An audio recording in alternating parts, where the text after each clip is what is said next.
Hello, Virgo, and welcome to May 2021, your astrological chat here with Gift of Astro Gab. May is looking like a wonderful month. It has I could break it up into two parts. The first part of May seems pretty smooth flowing and pretty easygoing. And then the second half of May seems more action oriented. Seems a lot more like external things are happening. Kind of like April, but more April we were doing things, but there was a lot of internal work going on. Now for May, there is more external, internal as well, because with everything we process, it affects us emotionally, internally as well. But we did do some of that internal work in April, and now we're ready to move and shift. So with that, let's get into your May astrological aspects. Hello, Virgo. So on the 2nd of May, starting off, we have Mercury in Taurus, trining Pluto in Capricorn. That's between your 9th and 5th house. Now with this, we have a very communicative energy and in harmony, working in harmony with a transformation that's happening with you creatively, or maybe with your children, or it could also be the way you entertain yourself or your dating life. I feel like I haven't talked that much with Virgo about their dating life and their fun, and many times Virgos, they want to be helpful and help others. This is a time where Mercury is working with your beliefs and through your higher learning. Maybe you're learning some new ideas about how to transform that for yourself, how to have more fun, how to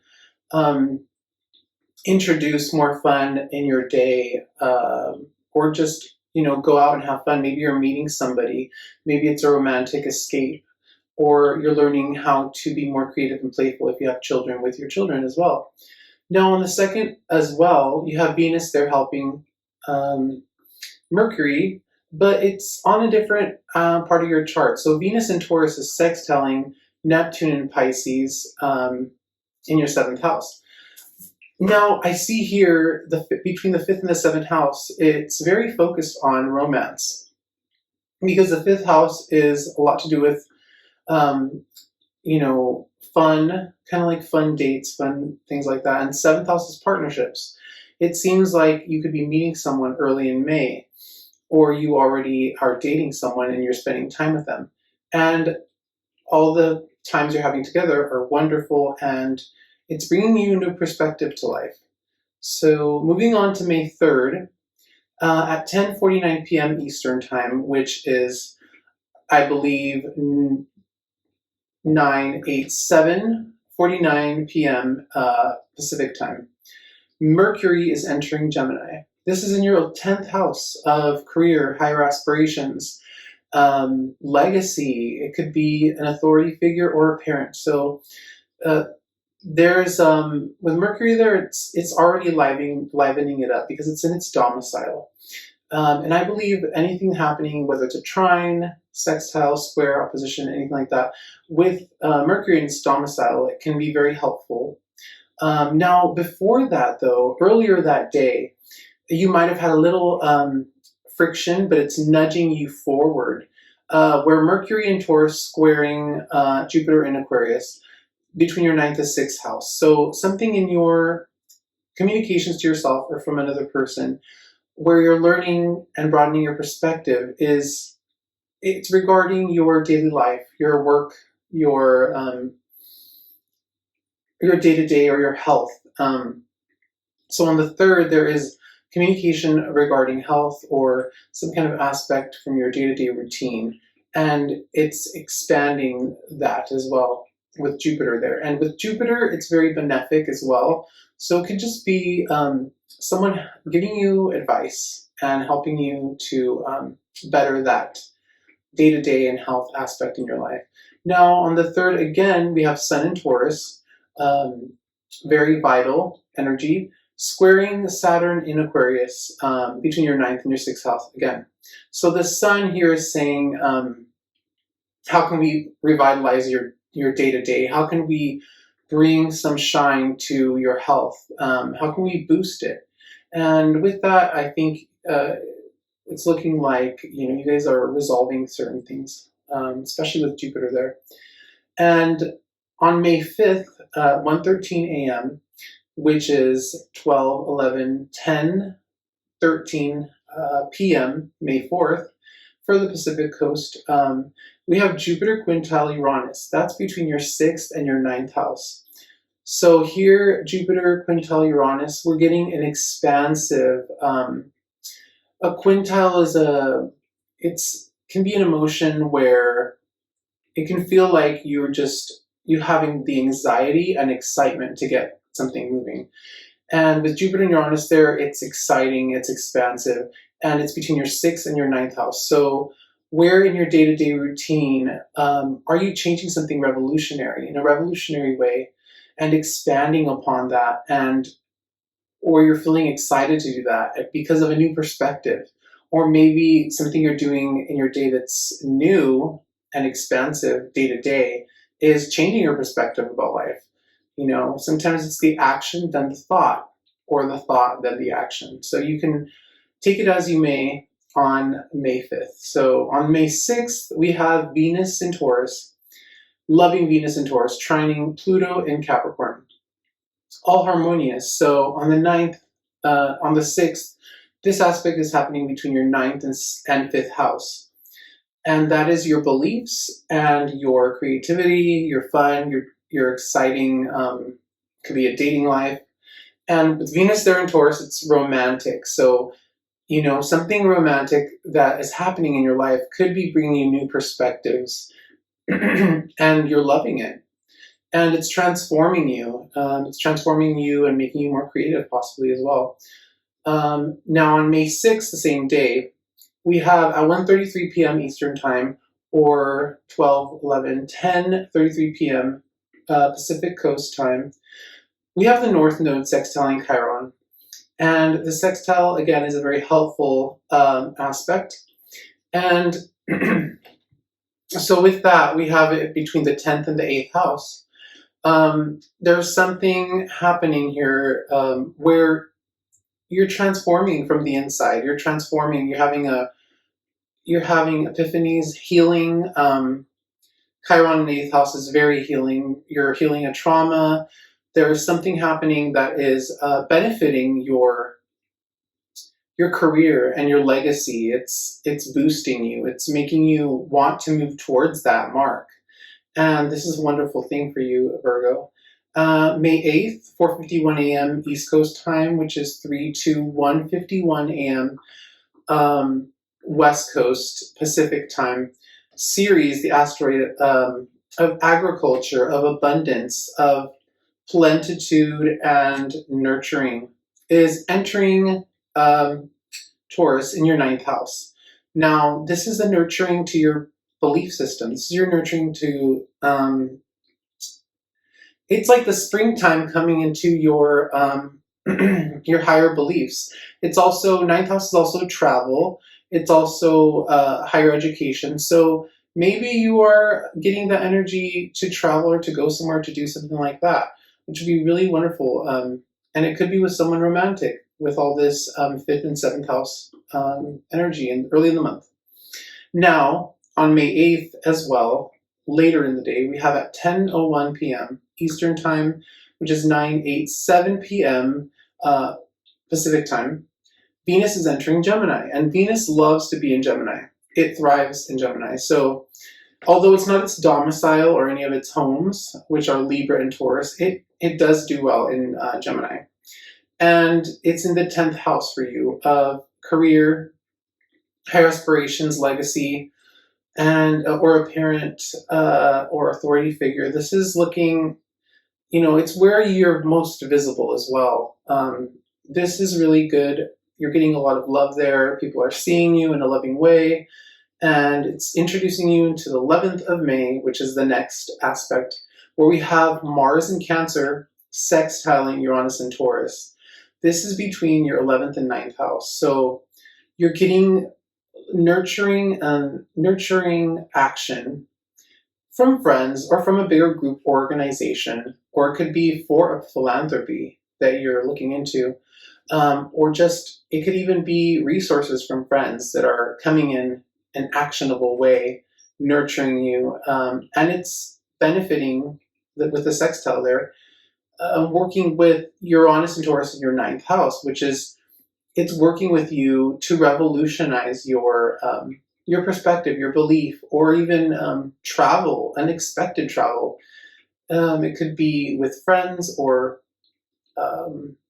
from friends. Maybe it's a gift. I don't know. But let's move on. It's the same day at 3 p.m. East Coast time, which is 1 and noon. At noon on May 11th, we have a new moon in Taurus. So this is in your 9th house again, and it's again with all these new perspectives. You are planting new seeds of ideas, of views for yourself and your perspective. Your perspective here, you're planting the new seeds, whether you're realizing or not, of intention towards just a new belief system, which is really helping you grow. And it's going to help all of the other areas of your life as well, Virgo. So moving to the 12th of May, we have Mercury in Gemini trining Saturn in Aquarius. That's between your 10th and your 6th house. So we have communicative Mercury in its domicile, in its home, and it's in extreme harmony with Saturn in Aquarius, which is restructuring. This is the 6th house. It's restructuring your day-to-day, your health, maybe a new health routine. You're getting communication, or you're moving around. And this is in your 10th house. So your career and your goals are somehow motivating this restructuring and shift in your day-to-day life, in your health as well. And this is amazing because, we can all get inspiration like, wow, I want to do this in life. I still have all these goals and dreams. And it's that feeling, I'm going to structure my day and get it done so I can achieve my dreams. Now on May 13th, 6:36 p.m., that's East Coast time. West Coast Pacific time, it's 3:36 p.m. Again, May 13th. Jupiter, expansive, benevolent Jupiter, is entering Pisces. Now, this is in your 7th house. This is very wonderful for your relationships. It's expanding them, expanding the love you have for your partner, or if you don't have a partner, expanding the love you have for partnerships, and possibly having you seeking out, whether it's a friend or a one-on-one relationship, actually romantically. It's giving you that boost. And I feel like since Jupiter has not been in this house for around 10 years, it's a well-needed thing for you, Virgo, right? For all you guys. Now, on the 13th, we have the Sun in Taurus. It's sextiling Neptune in Pisces. And again, this is your 9th house and your 7th house. So between your 9th and 7th house, there's a vitality to your beliefs that's happening with the Sun there, and it's benefiting your partnerships because that vitality is translating into a creative. You want it to be creative with and for a partnership. It's wonderful. Now on the 17th, we have the Sun in Taurus, and it's trining Pluto in Capricorn. So that's between your 9th and I believe let me see, between your 9th and Mercury retrograde. Oh man, I can feel the shadow already. It's already starting to delay some things. If you just hold on for 1 second, Virgo. Aquarius 6th.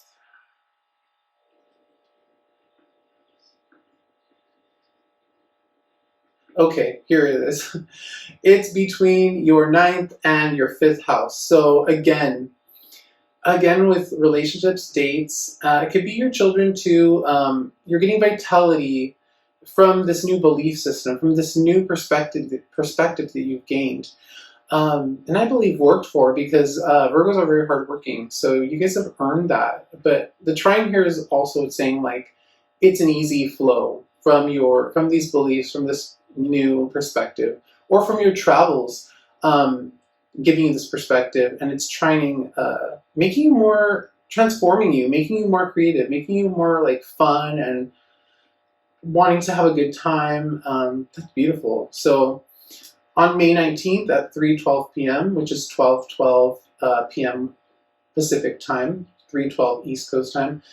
Also, if you live in any other part of the world, adjust for the time zone wouldn't be very hard. You could Google it and all that kind of good stuff. So on the May 19th, there's a Leo moon at 29 degrees. This is in your 12th house, so it's making you even more creative. It's making you even more imaginative, and this is a wonderful thing, because all this good energy it's like a wave, and we do need it for the latter part, maybe last week or so of May, which has a lot of shift to it. And I believe, it's all for the better in general, because 2021 is a year of change, is a year of transformation, after the stagnancy and hard, just all the feeling stuck from 2020 as well. It's a lot of movement,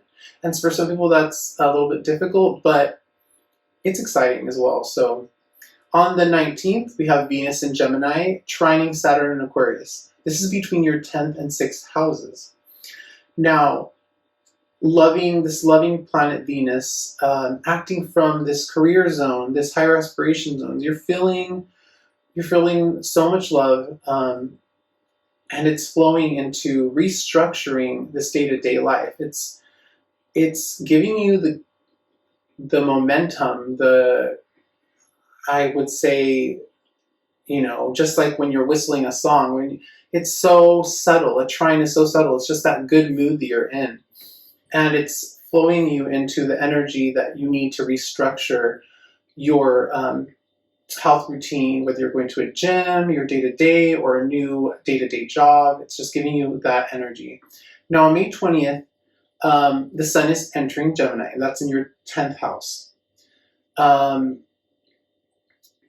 That's at 3:37 p.m. East Coast time and 12:37 p.m. West Coast Pacific time. Now, on the 21st, with that sun there in Gemini, we're having our first of a series of squares, and this one is the sun in Gemini squaring Jupiter in Pisces. So this is between your 10th and your 7th house. So some may call it a snag, but a square, it gets things done. It builds the muscle. A trine blows in like a breeze, but the square, some have said, is like Saturn. It mattifies things. It gets things done, and it concretizes them. So as Virgos, I know you guys like that. You guys like the discipline. You guys like that kind of aspect. So this is good. I mean, I feel like you might even feel like this is a good thing. Sometimes we feel squares if we're a certain type of person, or if you have a lot of squares in your chart. Sometimes a square comes and you're like, wow, this is not bad. This is actually really good. So the sun in Gemini is squaring Jupiter in Pisces, and that's between your 10th and 7th house, like I said. So there's vitality, and the sun in Gemini is it's like a butterfly. This vitality, hyper vitality, and it's squaring Jupiter in Pisces, but Jupiter is very benefic. So it doesn't really fight, it just expands, and it says, hey, like, look at me. So there's a relationship aspect here. So your relationships are wanting to expand, and so is your career. Your career, the sun is like a convexing, expansive, like mulling over. So I see here, there is a, with your career and then your relationships wanting to grow, you have to ask yourself, how can we grow together? How can we organize ourselves in a way that will work for our flow? And I believe you'll do that there with Jupiter, because although Jupiter is expanding, it does have and no boundaries.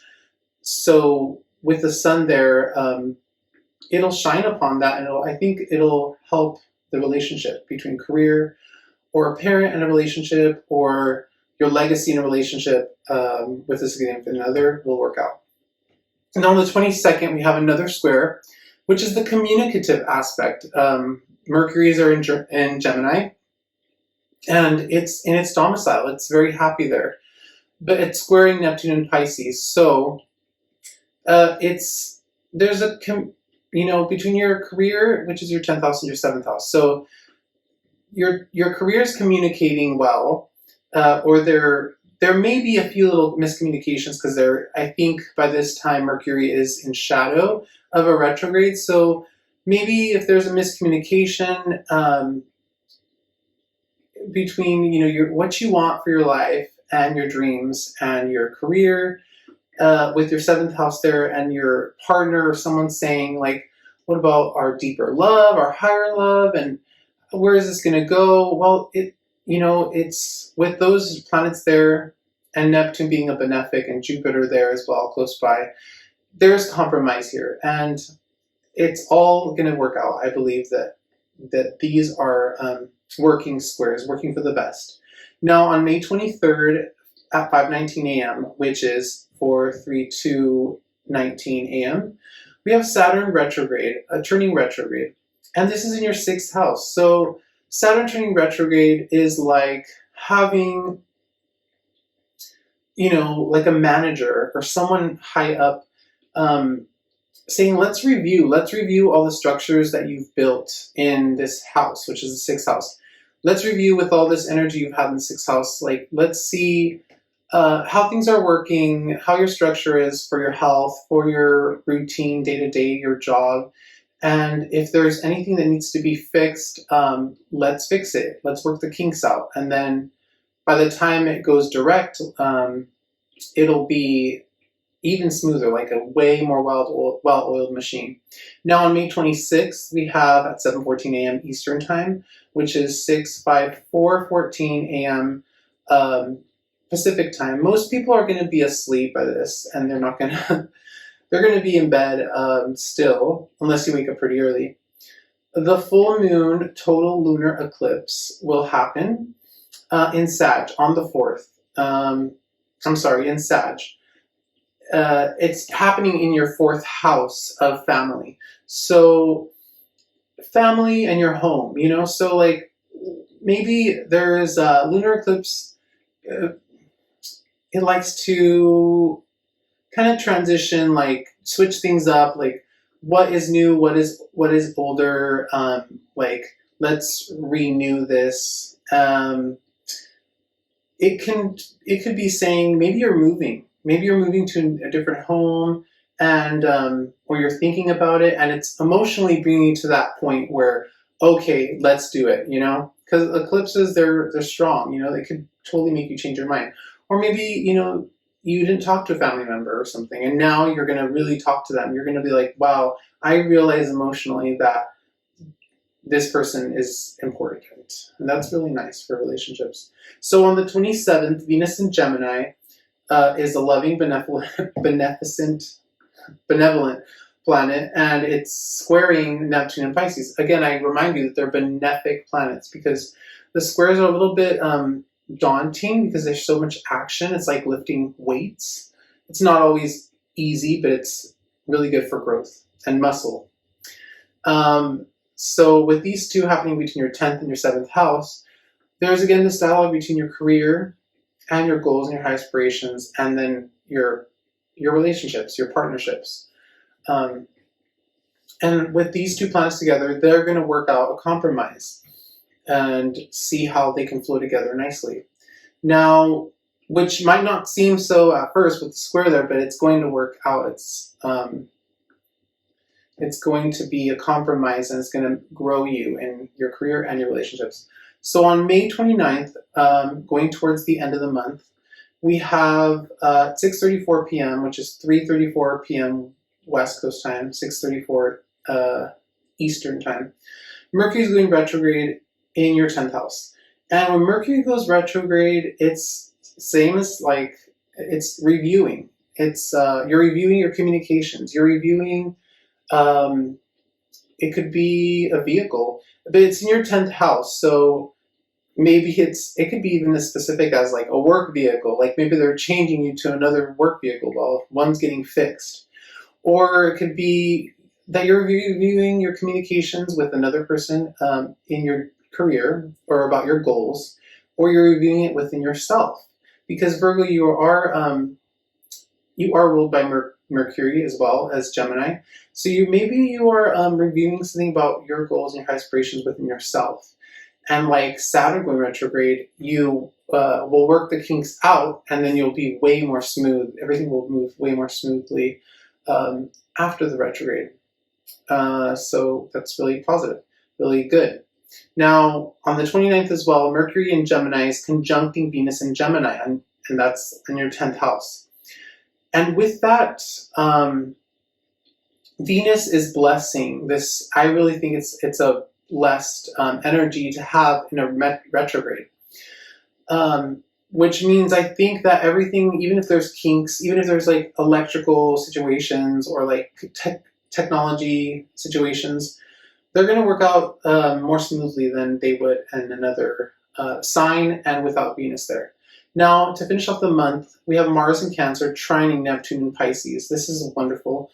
This is a nurturing action in harmonious aspect with Neptune and Pisces. This is between your 11th and your 7th house. So there's action coming from a group of friends, organizations, social media, online platforms, towards your creativity in your relationships, towards creating and imagining better relationships and making those into reality and having your relationships flow better.